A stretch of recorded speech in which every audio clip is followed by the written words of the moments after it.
All right, so this is Todd Atkins, and I'm back with Miguel Iterati, matchmaker extraordinaire from Bodog Fights, Hook and Shoot, and many others. And today we're going to talk a little bit about the declining power slap ratings from this week 3. So I kind of wanted to start with Miguel, just kind of your overall impressions of the fact that it's still not picking up a lot of traction. I was really hoping Todd would pick a different subject today, but here we go again. This power slap thing is really, we've already described it as a train wreck. It just keeps getting worse. It doesn't look like there's much saving it. At this point, the less people are watching it every week. Dana is still, set on a pay-per-view or talking about the pay-per-view and stuff like that. It's just like, it seems surreal still. So does it surprise you that the ratings are? Let me ask you a question, Todd. You watched it. Who's your favorite power slapper? I don't think I have a favorite. The only guy I remember is the slap fight Jesus guy, and that's because he's been like the only maybe kind of character, I guess. But other than that, not really anything. So slap fight Jesus. Do you remember if he won or lost his slap fight? He won the first one, yeah. I don't know about the other ones, but I think he's still in it, yeah. Okay. Here's one of the things where Dana, you wonder why Dana continues to push this. When Dana came up with the UFC, sometimes there were controversial decisions. Doesn't agree with the judges. He was very forced. Comes out right out and says it. The judge was wrong. This guy won the fight. That's how I see it, and that's the way it is. So he was always very powerful at delivering the message like he is an expert, like he knows what's going on. And with the fighters, they could create stars with the Fertitas. The times when the Fertitas were in the gym, in the early days when they bought the UFC and they were showing passion, which you can never take that away from them. They were passionate for the sport. Many other people would have left beforehand. They had more passion for the actual sport than Bob Meyerowitz did. I think Bob loved it, but Bob also was a businessman. The Fertitas are no doubt businessmen, but I do think that they had passion. They were in the ring training with Tito and Chuck and things like that, And then they said, let's make a star out of Chuck. And that's what they did. You know what I mean? They like that ability to pick a guy and make a star. There's a famous quote, one of the Fertitas that said, I can't make a star out of everyone. So that selection process is very important. Where is that in any of the power slots?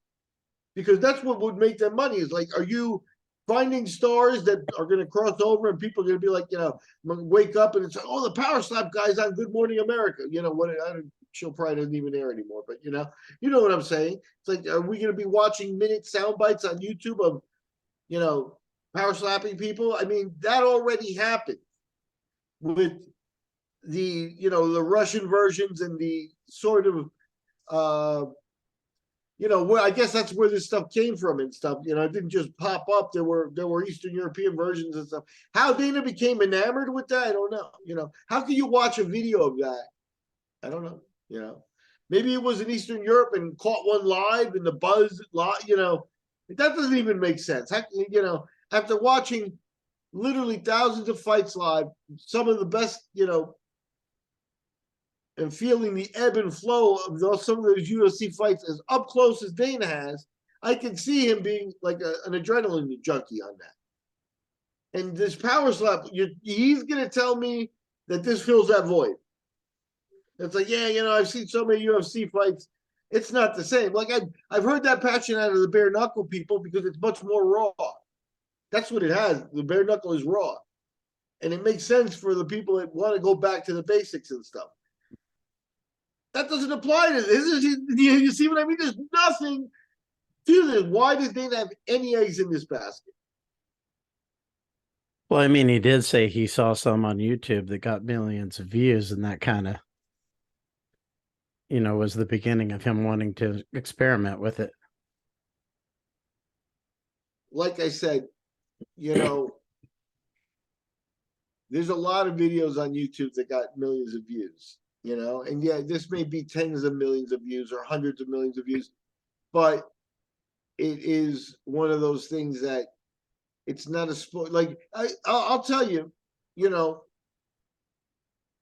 again, I go back to another, comfortable line of mine here, but the commissions are the ones that are at fault because the commissions should be independent enough that they should be able to tell Dana no on this. That doesn't seem to be the case either.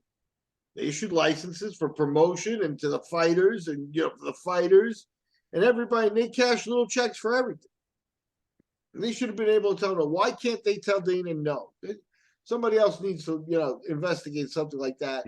But that's part of the problem, The commission should have said no. If this went on in civilized countries, like for example, if you tried to do this in pubs in Britain, and I'm not saying the Brits aren't above, knocking each other senseless, bare knuckle style and stuff like that. And they have underground stuff and things like that.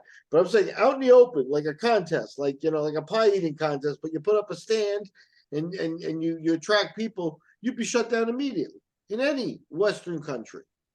So in the States, where I don't know how it's being allowed. My friend from South America commented, he goes, they'd never show that on TV in our country, He goes, no. I mean, first of all, you got to understand too. On TV, it's out there. People are going to see it. And he goes, no. If we do that in our country, our freaking kids will be doing that in school. That'll be a side game and stuff until something really bad happens. But it'll start to be, people doing it, And so that's one of the reasons why it would never even get approved by civilized countries. Is that the right way to say it? I don't know. Russia's civilized, but they have a tolerance for this type of stuff. It goes down there. But again, where is the appeal to invest money to put it on TV and promise people a pay-per-view? Where could seeing a video with 100 million views inspire you to think of a league and this whole bananas? I want to ask you this. I mean, you've been part of a TV show with Bodog, and also, we were around for the first Ultimate Fighter, and the UFC, according to them, was on death's door at the end of this series. And this Powerslap's not getting anywhere near what the Ultimate Fighter series was, I don't think. So, as someone who's had to deal with TV, what do you think TBS is looking at as a success or failure on this? Again, now I mentioned with Dana having some type of mysterious powers, with the boxing commission, how they should have been able to tell him no. You'd think that the cable executives also maintain some power and jurisdiction over their stuff, but who knows? Maybe Dana's got something on them because Dana operates very comfortably here, saying that there's going to be a pay-per-view, and thinking forward to that stuff. Our show got more eyes on it than this show. 20 years ago, our MMA show for Bodog on Infinity TV, we did 70 shows. And, we did, I believe, one pay-per-view, and then the second one never got off the ground. Maybe we did two, but in there was some problems with politics in the game, So we weren't that powerful on that end. Who was? You can ask yourself that, but even way back when. And that's the thing is, Dana's promising a pay-per-view. I see no reason for a pay-per-view because he'll have to buy it. He can buy it and pay money, and they'll put it on. They'll put just about anything on.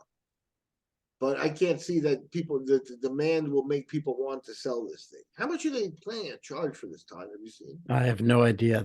That's going to be funny to see. It's just deranged to me. It's like, well, let me ask you this. Like, for example, Bellator with Bjorn Rebney, they were doing pretty good ratings wise going into that first pay-per-view. And then after that, they pulled the plug on Bjorn. So how long do you think this is going to survive a full season or no? I'm not the biggest Bellator fan in the world.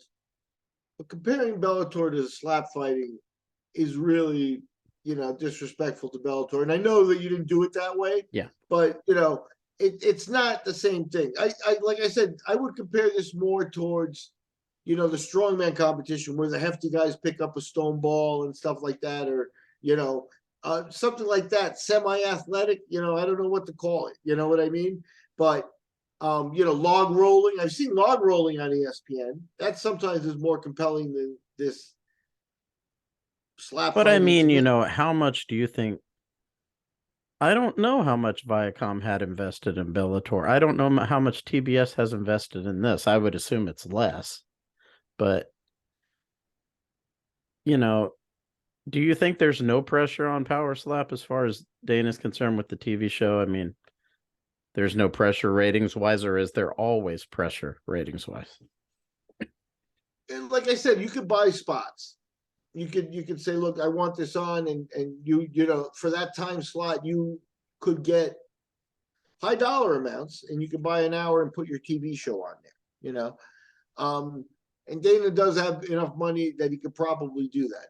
Is that tasteful for anybody to do? Nobody wants to do it that way. But I don't see how they. And here's the other thing is that when they do television, somebody who's a bean counter, they look at, so he's got a season here, say 8 episodes or 10 episodes, and how much are they spending, on the season? So then, how much are they spending? If they're doing a couple of shoots, they're doing them in the apex, so Dana may have a corporate, one corporation writing a check to rent the building off of the other corporation and stuff for whatever the fee is. But all that's semantics, right? It's Dana's building. He could charge nothing. There's nothing, maybe they are charging nothing. They're paying guys $2,000 for the fights. This is extremely cheap television. So when TBS puts on that content, and they're saying, well, at the end of the day, it costs $100,000 an hour to make that TV show. They'll buy out. They would buy that. It's cheap. If that's the way they're doing it, that hints more at the fact that they may be buying. Is that it's so low in cost that they'll say, yeah, we'll fill a spot with $100,000 an hour TV show because that's nothing for TV production. So that could play into helping him a little bit. Is the cost of the show, which is nothing. And it's not something that looks good. He didn't do it's like a lot of guys when you get to Dana's position start thinking about their legacy and maybe become a little like he's jamming this down people's throat and he's not considering that he looks bad and he's looked bad on several fronts with this and he's still not cashing in his chips. So yeah, I'm enjoying watching it because he's not going to. I don't think this boat gets righted. He's not going to convince people. You're not going to be walking into, Modell's or whatever sporting goods stores in 5 years and find slap fight T-shirts. It's not happening. Why do you think that Dana has? I know we touched on this earlier a little bit, but why do you think he's put any eggs in this basket? I mean, it kind of. I mean, now I'm not him, but he's been part of the UFC, growing to a large degree. This big phenomenon that it is. Why would you even waste your time with this stuff? It makes no sense. It really makes no sense. I guess at some point he may have convinced himself that his presence alone is enough to lift almost any type of enterprise. I'm sure he expected a better result than he's getting, but he doesn't even admit that. It's like, well, that would be a good out is for him to come out and say, yeah, I thought it was cool. No, I guess nobody else did, so I'm just pulling the plug on it. If he did that, I'd respect it much more than for him to say, no, we're sticking this out for the pay-per-view. Get your chips in so we can see. What is his name? Slapstick Jesus? I'm sorry, I can't even. Yeah, I mean, the other thing is, maybe it's because how successful has Howler Head been? Do you know? I mean, he has his Howler Head, whiskey or whatever it is. I guess that's been a success. So maybe he thought, maybe that's what made him think he could turn Power Slap. Yeah, like I said, look. You gotta grant that the guy, when he's had failures, has been good at also just looking back, not looking back, and moving on beyond them, and piling up successes that really make you forget the failures. At the end of the day, the UFC is a major power in the world, because the biggest thing, the $1 billion company, et cetera, and that is because of him. So that makes you, I think, a certain way. Yeah, I'm sure he's not losing money on whiskey or whatever, and who knows what other enterprises he's involved in. But he lost the magic touch. That's, I mean, that might be as simple as that. Is this Powerslap tells me he's lost the magic touch. It's like he may have to refine it again, and you know, if his next enterprise is like the UFC is successful, it may be worth watching. But this ain't it. It's not this. And why you know, it's taking up my time, Dana. You know what I mean? It's like Todd asked me to talk about it. I wouldn't even give it the time of day for myself. But it does bear commenting on, you know, I don't know what it says about Dana, but something's not right in this situation. Well, I mean, you got like Makachev saying, you know, you're on the verge of this. This fight's not far away. This fight between him and Volkanovski, and they're not even promoting it really. You know, Dana's out here messing around with Powerslap, and you know, Makachev said, "I'm not even happy with the promotion of this fight." It's like an afterthought. Yeah, and you know, unfortunately, with two athletes from the Russian Federation, I'm pretty sure that there's going to be world politics involved. Where was that fight? Where's that fight taking place? Well, I mean, he's not from Russia. He's from New Zealand, right? I think he's just Yeah, part Russian, yeah. yeah, But but it's going to bring up the politics there. It still may, you know, sometimes depending on a background check and what his history is there, it could still affect him if once he carried a Russian passport. At times of war, and this is going to get uglier, I think. You know, sport comes second, and you know the UFC's got to be thinking that they have a lot of athletes from that side of the world that they're probably going to have to leave out in the cold if things get more serious. yeah, that's an interesting thing to touch on down the road. But so you think maybe that's why they're staying away from really pushing this fight? I mean, you got two of the best fighters on the roster, and it's really getting almost no publicity. Let's say I'm right. Let's say that is the reason for it. It still doesn't excuse them going into Powerslap. You know what I mean? Right. It's like whatever the reason is, it's not. If they're like, well, we're distracted with Powerslap, but they're like, no, Powerslap has nothing to do. Why are they involved in Powerslap? Is the core question, and that's the one no one can answer.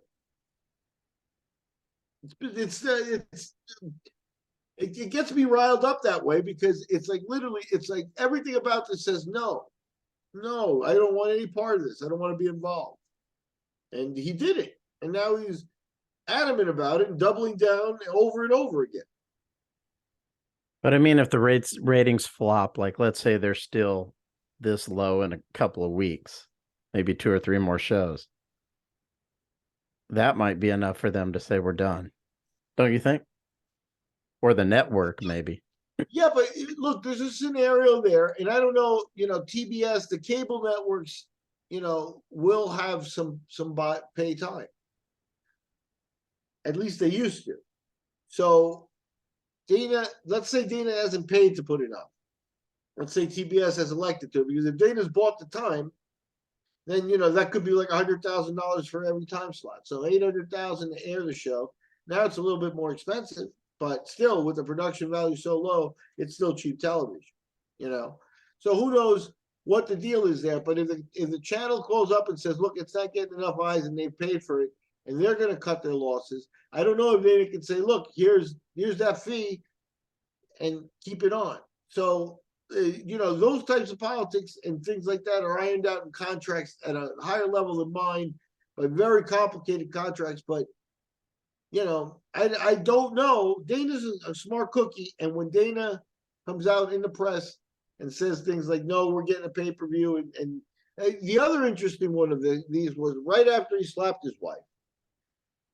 There was a moment where TBS removed Powerslap from their listings, and it kind of like nobody was asking the question, but it was like, you know, is it gone? Is it not happening? He hit his, you know, none of that. And then it aired, and Dana's response was, "Oh, it was never not going to air."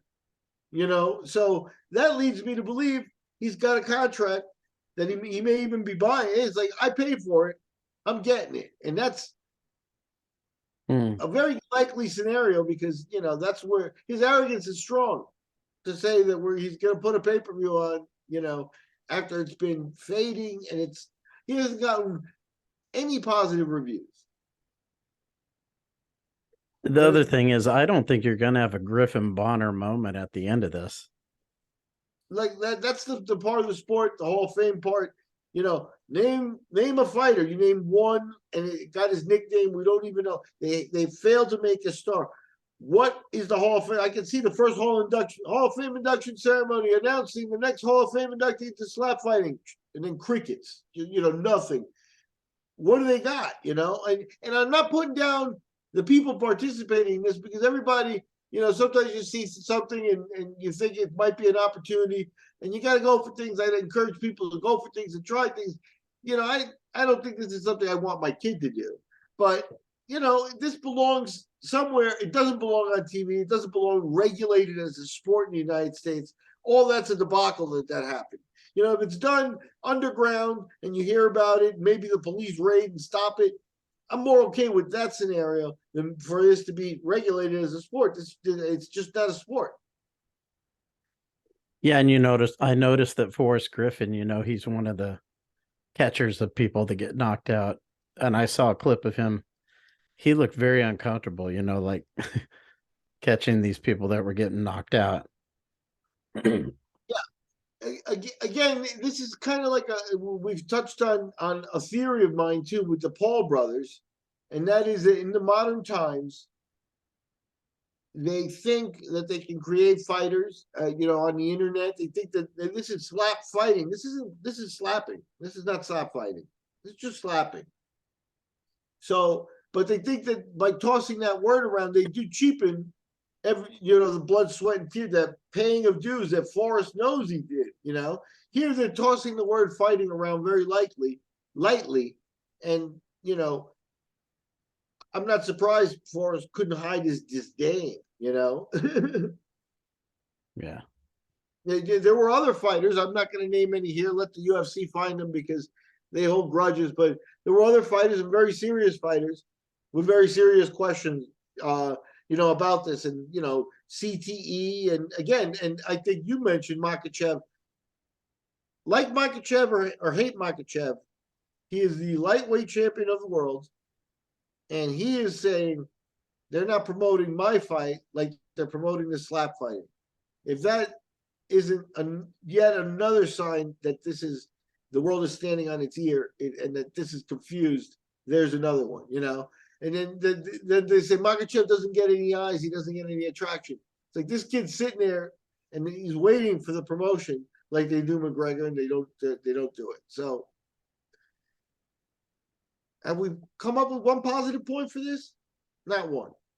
Yeah, it'll be interesting to see if it makes it to pay-per-view and then actually happens. That would be something interesting to talk about, the fallout of the pay-per-view. You're going to make me talk about this again. Well, I mean, we'll see if it makes it to pay-per-view. I think it's something interesting to monitor at least. No, I as a journalist or as a historian, I do think that it's a asterisk or a blurb that we're obligated to talk about. I just can't express enough how little I really want to talk about it. Like, it's not interesting to me at all. Like, I wish it was like a reality thing that I could just say, okay, not my reality, and not have to deal with it at all. It's just embarrassing in every way, shape, or form. And I don't know why Dana, like I said, that's the point, is the ultimate reason is why, and why with this force is he promoting this? And there's still mystery. Well, I'm amazed that Scott Coker's Bellator is still going. So I don't know anyone who gets excited for Bellator cards. Fedor's fighting Ryan Bader, and it's like, I don't think anybody's fired up for it. You want to get into this? Here's the problem with Bellator. It always has been, and when it got handed from Rebney to Coker, it never got remedied. And the UFC understood it intrinsically. I understood it. I was sort of heading towards that, but Dana understood and executed it exactly. And that is that we get to weekly fights and you do a schedule, and no matter what happens, we do weekly fights. So they put some of them on pay-per-view, some of them go to this channel, some of them now go over here, but they have weekly fights. Bellator is given their schedule by a TV station. So they sit for months, can't do anything consistent with their fighters, and then do something like, well, we've got, 4 weeks in a row with events, and then they promote like the 4 events like together for not an appropriate amount of time. Dana and boxing, if they wanted to build a Fedor retirement fight, they should have started, in September. And that's the way the UFC does things when they're heavily promoting a fight. And Bellator doesn't, Bellator's just B class in every way, shape, or form. Start with the schedule. Then start with the schedule where they can't offer the UFC's comfort of, all right, shoot, your guy got canceled, but all right, we got to fight for you in 2 weeks. And that way they can keep a roster at least working. Does Bellator, that would be the number one complaint of most of Bellator's fighters, is that the scheduling sucks. And I just told you why. Why the scheduling sucks? It's because it's not done as a fight company. It's done by a TV company.